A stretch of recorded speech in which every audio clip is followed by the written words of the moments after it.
if I lay down and I play dead and I stay dead, maybe you'll get sick of being the monster out of my head, under my bed, thinking something. 네, 발표 시작하겠습니다.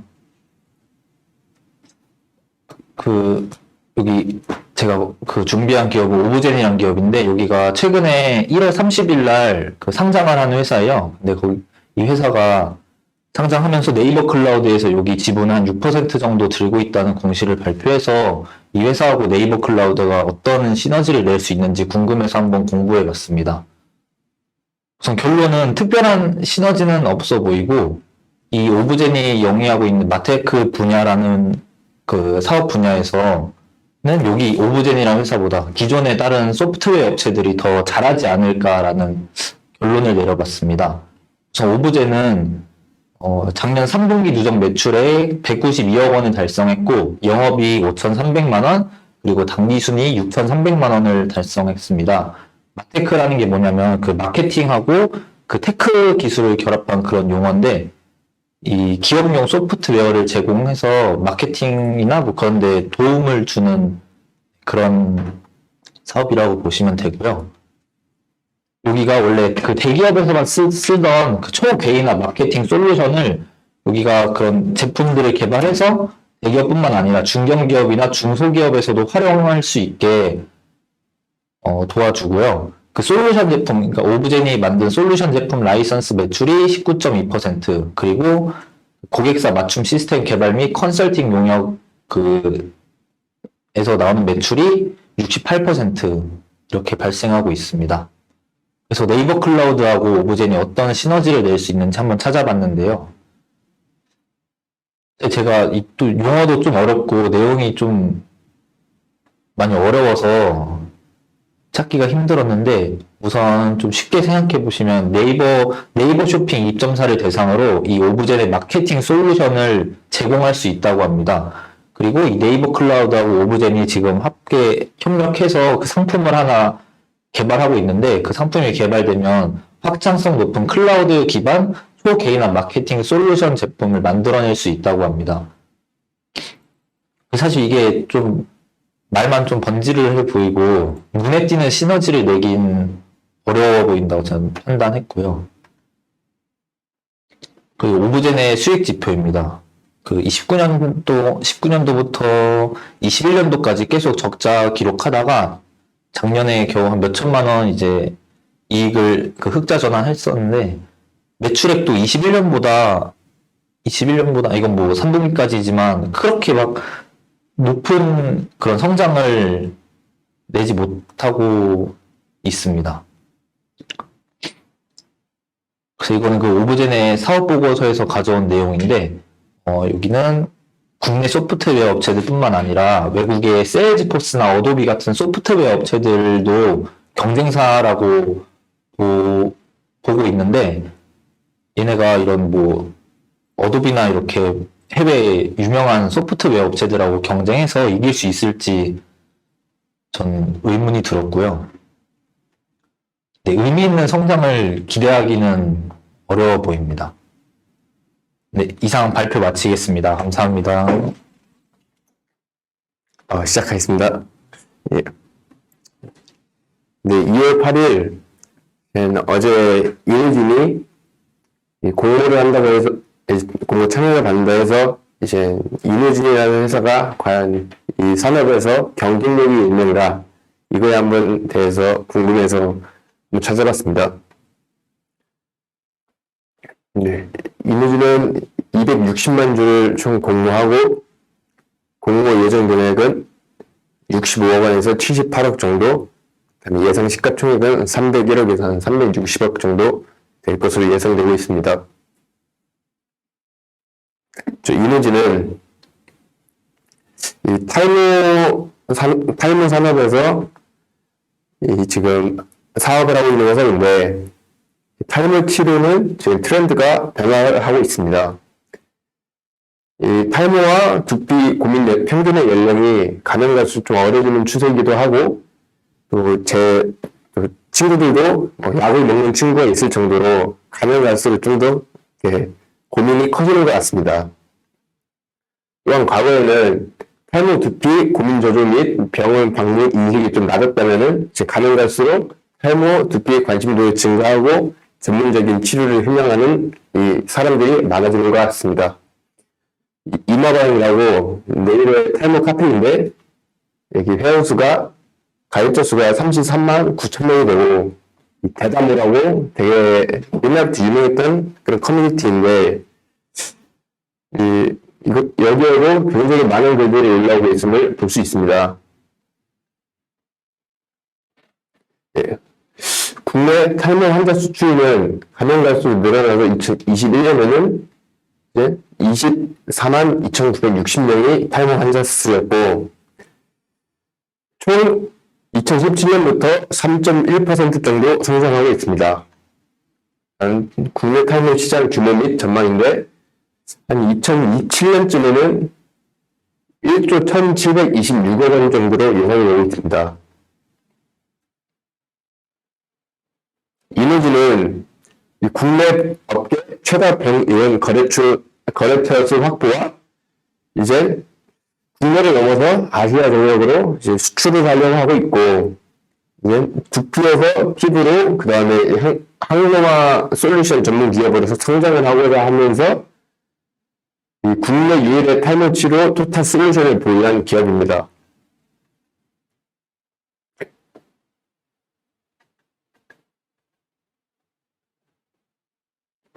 이 탈모 시장은 일반 소비자를 대상으로 경쟁하는 다수의 브랜드 제품이 있지만 TS 샴푸라든지 뭐 그런 좀 유명한 탈모 샴푸들이 있지만 이 회사는 그들과는 다르게 이제 병의원 중심을 공략을 해서 효능에 좀 더 집중을 한번 해봤습니다.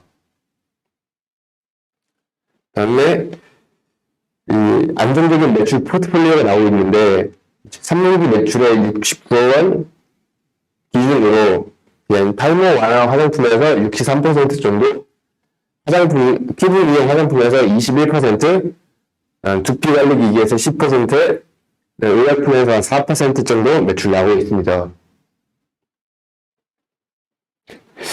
이들은 이제 기술적 기반의 높은 안정성 및 우수적 효과를 입증했는데, 여기 보시면은 되게 좀 72%에서 이제 비림 및 가려움이 완화되었다는 그런 사례가 있고 50%에서 두피 각질이 좀 완화되었다.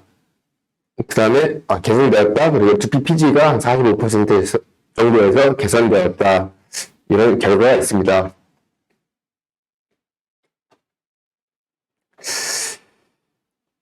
이들은 이제 국내 주요 병의원을 핵심 거래처로 한 오프라인 채널과 자사몰 등의 온라인 채널을 보유하고 있고, 보시면은 이제 국내 4,400여 개의 병의원을 거래처로 등록하고 있습니다. 중국도 46.3%, 오프라인 채널 36.3%가 국내 11.5%가 해외에서 나오고 있고 42.2%가 온라인 채널에서 매출 발생하고 있습니다. 이제 글로벌 시장으로 본격적으로 공략을 하고 있는데, 이제 코로나 때문에 수출액이 감소해서 2022년에는 한 8억 원 정도로 감소했지만 2023년에는 증가할 것으로 예상이 되고 있고, 국가별 수출 비중을 보면은 중국에서 28%, 홍콩에서 20%, 스페인에서도 20%, 이제 기타 나라에서 32% 정도 지금 차지하고 있습니다.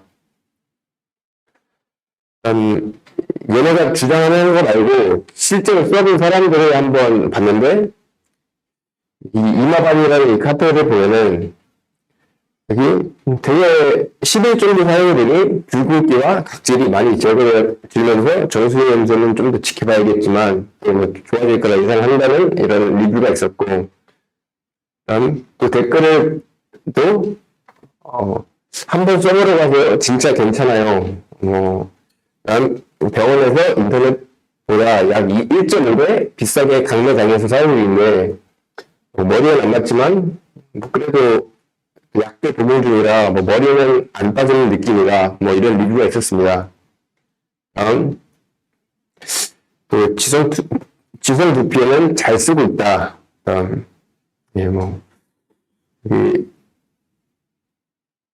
지성 플러스 지루 두피인데 딱 가물면에서 고생하다 뭐 이런 좋은 리뷰가 꽤 많았습니다.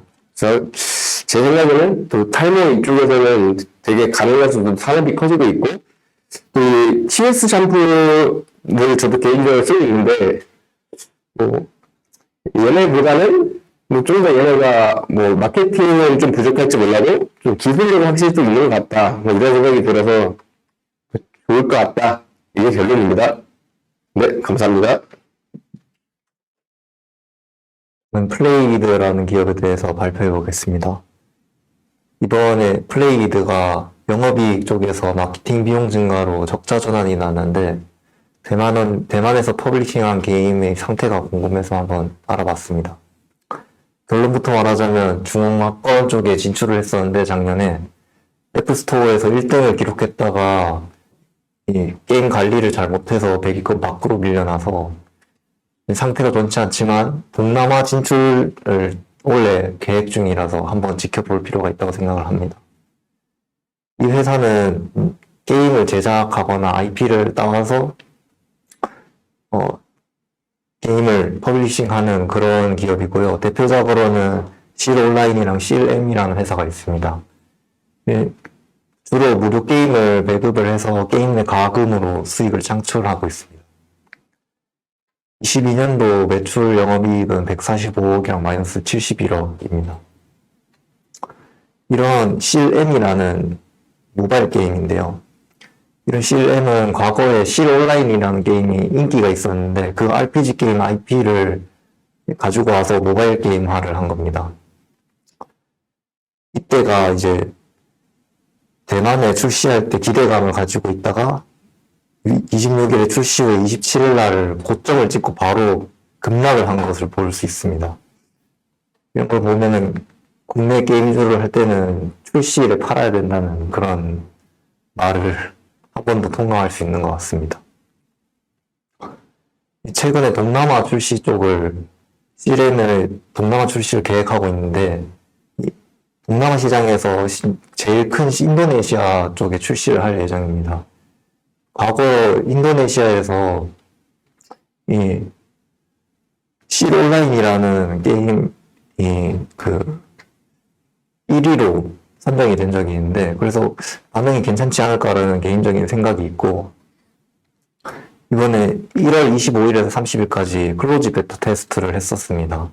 이때의 반응도 괜찮았던 걸로 파악이 되고 아직 출시 예정일이 발표된 바가 없지만은 프리 OBT나 OBT까지 오면은 개발이 완료된 단계라고 보는데 이때 출시 민박이라는 신호라서 그때 주가가 한번 뻥튀기 되지 않을까라는 개인적인 생각이 있습니다.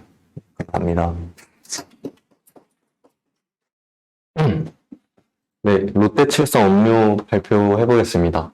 먼저 어제 공시에서 롯데칠성 음료가 이제 좀 전년 대비 성장을 했는데 그걸 보고 헬시 플레저 트렌드에 영향이 있을까라는 고민을 해봤고요. 결론부터 말씀드리면은 헬시 플레저 트렌드에 영향이 있었다고 이렇게 할 수 있겠습니다. 먼저 롯데칠성 음료의 그 사업 내용은 그 음료랑 주류를 판매하는 종합 음료 회사이고요. 음료가 한 71% 정도, 주류가 28% 정도 비중을 차지하고 있고, 음료 내에서는 이제 탄산음료가 33% 정도로 제일 크고, 주류에서는 소주가 12%로 제일 큽니다. 일단 먼저 헬시 플레저라는 용어에 대해서 말씀드릴 건데요. 이게 건강하다는 의미의 헬시와 기쁨이라는 플레저의 합성어로, 그러니까 쉽게 말하면 건강관리를 즐겁게 한다는 것입니다. 최근에 이제 식음료 업계 제로 트렌드에서도 쉽게 접할 수 있고요. 과거에는 이제 즐거움을 억제하는 것으로 건강관리를 했다면 요즘에는 이제 즐거움도 함께 챙기려고 하죠. 이제 예전에는 뭐 콜라 이런 거를 아예 먹지 않았다면 요새는 이제 제로 콜라를 마시는 등 그런 이제 트렌드라고 볼 수 있겠습니다.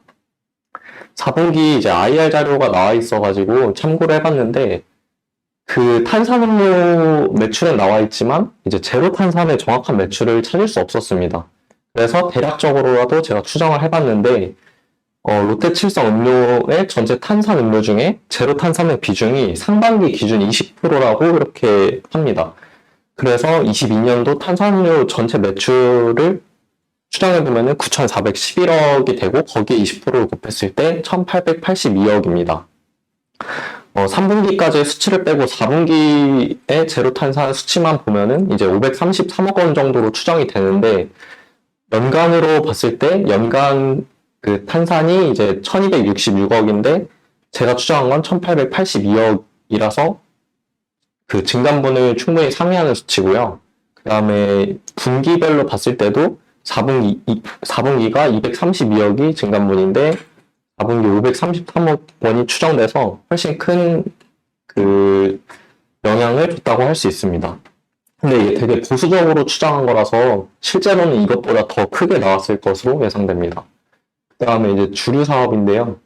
주류 사업은 이제 그 IR 자료에 딱 이렇게 세로의 매출이 나와 있어가지고 확실하게 볼 수가 있었는데 4분기에 소주가 이제 증감분이 159억입니다. 근데 이제 10, 11, 12월을 합치면은 세로 매출이 158억 원이라서 소주 부문 성장은 세로 영향이었다고 할 수 있고요. 이제 4분기 매출 6,690억 원 중에서 이제 그 세로 매출과 보수적으로 추정한 그 제로 탄산의 533억 원을 합친 692억은 4분기 매출 전체의 10%에 해당합니다. 그리고 4분기 매출이 전년 동기 대비 증감률이 11.6%라서 보수적인 추정이라는 점을 감안했을 때 그 헬시 플레저 트렌드의 영향이 충분히 있었다고 봐도 좋을 것 같습니다. 네, 이상입니다.